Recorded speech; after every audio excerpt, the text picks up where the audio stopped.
السلام علیکم، میرا نام ڈاکٹر مظہر عباس رضوی ہے اور میں کنسلٹنٹ چائلڈ اسپیشلسٹ ہوں جو 25-26 سال سے اس شعبے میں کام کر رہا ہوں۔ آج کا موضوع بچوں میں اسہال کی بیماری ہے۔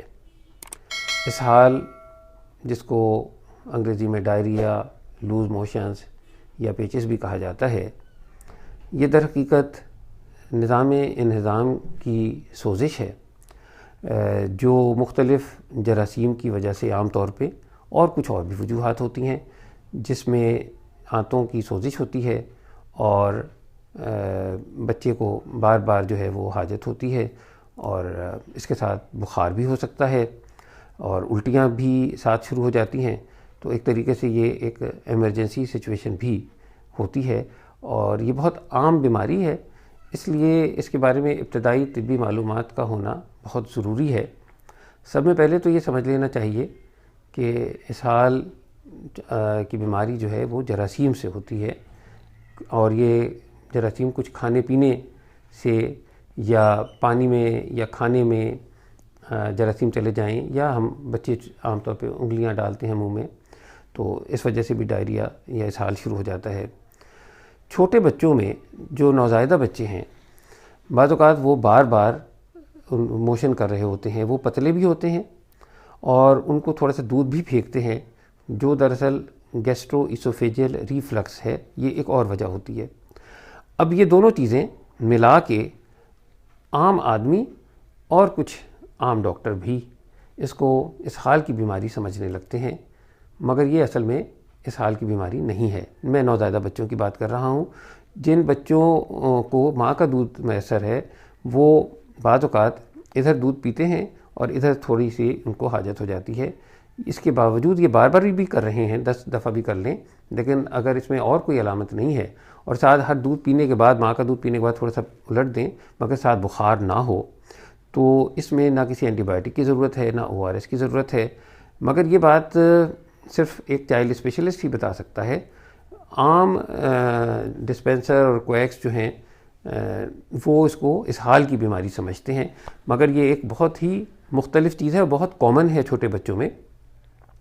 جو دودھ پھینک رہے ہوتے ہیں اور جو بچے ماں کا دودھ پیتے ہیں وہ بار بار کر رہے ہوتے ہیں۔ جو بچے اوپر کا دودھ پیتے ہیں ان میں جب اسہال کی بیماری سامنے آتی ہے تو ان کو بخار، بعض اوقات بہت تیز بخار بھی ہو سکتا ہے، بہت شدید الٹیاں بھی ہوتی ہیں اور وہ کچھ کھاتے پیتے بھی نہیں ہیں۔ ان میں پھر ہمیں ان کی علامات کے مطابق دوائیاں دینی ہوتی ہیں۔ بڑے بچوں میں اور جو 1 سال سے بڑے بچے ہوتے ہیں ان میں جس طرح بڑے لوگ ہوتے ہیں اسی طرح اسہال کی بیماری کی علامات ہوتی ہیں کہ جس میں پیٹ میں درد ہو سکتا ہے، بار بار حاجت ہوتی ہے، الٹیاں آتی ہیں اور بخار ہو جاتا ہے۔ اس کی ابتدائی طبی امداد کے بارے میں اکثر کو نہیں پتہ، یعنی نمکول وہ چیز ہے جس کو اورل ڈیہائیڈریشن سالٹ کہتے ہیں، جو فوری طور پہ، اب تو خیر گلی گلی اور محلے محلے میں مل جاتی ہے نمکول کا پیکٹ، اور وہ بنائیں اور وہ پلانے شروع کر دیں۔ کسی بھی وقت بچے کو اسہال شروع ہو سکتے ہیں۔ اب رات کو 2 بجے ڈاکٹر کا ملنا بہت مشکل ہے، تو آپ اگر بہت شدید مسئلہ نہیں ہے، گھر میں کسی کو بھی اسہال ہے، نمکول کا پانی بغیر کسی سے پوچھے آپ شروع کروا سکتے ہیں تاکہ بچے میں پانی کی کمی نہ ہو۔ ہم نے یہ دیکھا ہے کہ اکثر لوگ کچھ دوائیاں جو بہت مشہور ہیں وہ بس ادھر پہلا موشن ہوا اور وہ ساتھ شروع کر دی، اور ہمارے پاس آتے ہیں کہ جی ہم نے ایک اینٹی بائیوٹک اور ایک وہ فریجل قسم کی دوائیاں یہ بس شروع کر دی ہیں۔ تو مریض کے لواحقین کو اور بڑے مریضوں کو چاہیے کہ وہ دوائی تو ڈاکٹر بتائے گا، ابتدائی طبی امداد ان کو پتہ ہو کہ نمکول کا پانی ہے جو کہ دینا ہے، ہلکی نرم غذا ہے جو لے سکتے ہیں۔ جو اس حال میں ہمارے ہاں خیال ہے کہ پیٹ جو ہے وہ خراب ہے تو کچھ نہیں کھانا چاہیے، ایسی بات نہیں ہے۔ چھوٹے بچوں کو انرجی کی ضرورت ہوتی ہے، اس لیے ان کو بالکل خوراک بند نہیں کرتے۔ اس میں مختلف جراثیم ہیں، کچھ تو جیسے وائرس ہوتے ہیں، یہ سیلف لمیٹڈ ہوتے ہیں۔ اس میں ایک بڑا کامن وائرس ہے روٹا وائرس، یہ پہلے بہت ہی کامن تھا، مگر اب جب سے روٹا وائرس کی ویکسین پاکستان میں بھی لگنے لگی ہے تو اس بیماری کی شدت میں بھی کافی کمی ہو گئی ہے۔ یہ روٹا وائرس کی بیماری 1 سے 2 سال تک کے بچوں میں پیدائش سے لے کے ہو سکتی ہے، اور جو بچے خاص طور پہ ماں کا دودھ نہیں پی رہے ہوتے، اس میں پہلے اکثر الٹیاں شروع ہوتی ہیں، اور اس کے بعد 24 گھنٹے کے بعد موشن بھی شروع ہو جاتے ہیں۔ بخار اس میں ہلکا رہتا ہے، اور اب یہ ڈیپینڈ کرتا ہے کہ کس قسم کے جراثیم ہیں۔ یہ تو وائرس ہو گئے جو کہ خود ہی ٹھیک ہو جاتے ہیں۔ بیکٹیریا اگر کوز ہوں، وجہ ہوں اسہال کی، تو اس میں بعض اوقات 102 103 بخار بھی ہو سکتا ہے، پیٹ میں درد شدید ہوتا ہے، اور اس میں آپ کو بخار کی دوائی گھر میں رکھی جاتی ہے جو اوور دا کاؤنٹر ڈرگس میں شامل ہے۔ پیراسیٹامول آپ دے سکتے ہیں، نیم کول کا پانی ساتھ دیں، اور بخار نوٹ کریں۔ ہمارے یہاں اکثر لوگ بخار نوٹ نہیں کرتے، ہاتھ سے لگاتے ہیں، ہاتھ کے بھئی اتنا بخار ہے۔ اس سے آپ کو جب آپ اپنے معالج کے پاس جاتے ہیں تو آپ کو اندازہ ہو جاتا ہے کہ معالج کو بھی پتہ چل جاتا ہے کہ ہلکا بخار ہو رہا ہے تو اس کی اور وجوہات ہیں، اور اگر شدید بخار ہو رہا ہے تو اس کی اور وجوہات ہیں۔ بغیر کسی ٹیسٹ کے ہم جو ہے اندازہ لگا لیتے ہیں 1-2 دن کے موشن۔ ہاں، اگر لمبا عرصہ ہو جائے موشن کو تو پھر اس کے لیے پخانے کا ٹیسٹ کروایا جاتا ہے، اور بلڈ ٹیسٹ بھی بعض اوقات کرائے جاتے ہیں، اور بعض اوقات موشن جو ہیں اس سے بھی عرصے، یعنی 2 ہفتے یا 2 مہینے،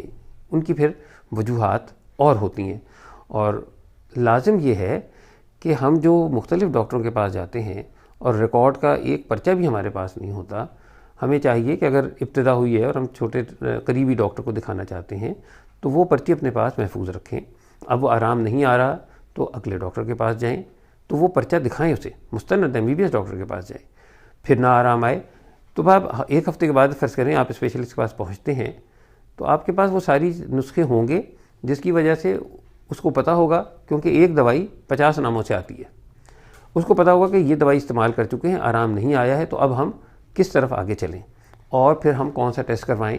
بعض اوقات یہ معلوم کرنے کے لیے کہ کون سے جراثیم ہیں، ہم اسٹول کلچر ٹیسٹ کرواتے ہیں اور اس کے مطابق پھر دوائی دیتے ہیں۔ تو میرا پیغام یہی ہے کہ جب بھی اسہال کی بیماری ہو، نیم کول کا پانی شروع کرا دیں، کھانا بند نہ کریں، بخار ہو تو اس کو ریکارڈ کرنا شروع کر دیں، اگر 100 سے زیادہ بخار ہو تو پیراسیٹامول دیں، اور خاص بات یہ ہے کہ ڈی ہائیڈریشن یعنی پانی کی کمی کی علامات ضرور دیکھتے رہیں۔ اگر مستقل موشن ہو رہے ہیں، مستقل الٹیاں ہو رہی ہیں، تو چھوٹے بچوں میں جو تالو ہے وہ نیچے ہو جاتا ہے، ہونٹ خشک ہو جاتے ہیں، زبان خشک ہو جاتی ہے، جلد جو ہے اس کی ٹرگر ہم اس کو کہتے ہیں، یعنی بالکل لوز ہو جاتی ہے، آپ اسے پیٹ سے ہو تو اٹھا سکتے ہیں۔ لیکن یہ میل نرش بچے جو ہیں ان میں بھی علامات ہوتی ہیں، اس لیے اس کو دیکھنا پڑتا ہے۔ اس کے علاوہ بچوں نے اگر یورین نہیں کیا 6 گھنٹے سے زیادہ ہو جائیں تو یہ علامت ہے کہ ان کو سیویئر ڈی ہائیڈریشن ہو رہی ہے۔ ہم ڈی ہائیڈریشن یا پانی کی کمی کو 3 حصوں میں تقسیم کرتے ہیں: ہلکی، درمیانی اور شدید۔ تو ہلکی جو ڈی ہائیڈریشن ہوتی ہے، مائلڈ ڈی ہائیڈریشن، وہ تو آپ کے نیم کول سے ٹھیک ہو جاتی ہے، اور جب تک آپ ڈاکٹر کے پاس جاتے ہیں تو ہو سکتا ہے کہ وہ زیادہ کی طرف نہ جائے۔ جب آپ نیم کول نہیں پلاتے تو وہ ماڈریٹ ڈی ہائیڈریشن ہو جاتی ہے، جس میں شاید ڈرپ کی ضرورت پڑے، ورنہ ہر موشن میں ہر کلینک پہ جا کے 1 موشن یا 4 موشن اور ابھی یہ کوئی علامات نہیں آئی ہیں تو ڈرپ لگا دیں، یہ بھی کوئی اچھی بات نہیں ہے۔ جب تک بچہ صحیح طرح لے رہا ہے نیم کول کا پانی اور اسے بہت زیادہ وامٹنگ نہیں ہے، اس کو در حقیقت ڈرپ کی ضرورت نہیں ہے۔ اگر وہ نہیں لے رہا، ان مسلسل شدید وامٹنگز ہیں، تو واقعی ڈرپ لگانی چاہیے۔ تو ہمارا یہی پیغام ہے کہ ابتدائی معلومات ہونی چاہیے، پانی کی کمی نہیں ہونے دینی چاہیے، بخار نہیں ہونا چاہیے، اور جیسے ہی زیادہ ہو مرض تو پھر ڈاکٹر کے پاس فوری طور پہ رجوع کرنا چاہیے۔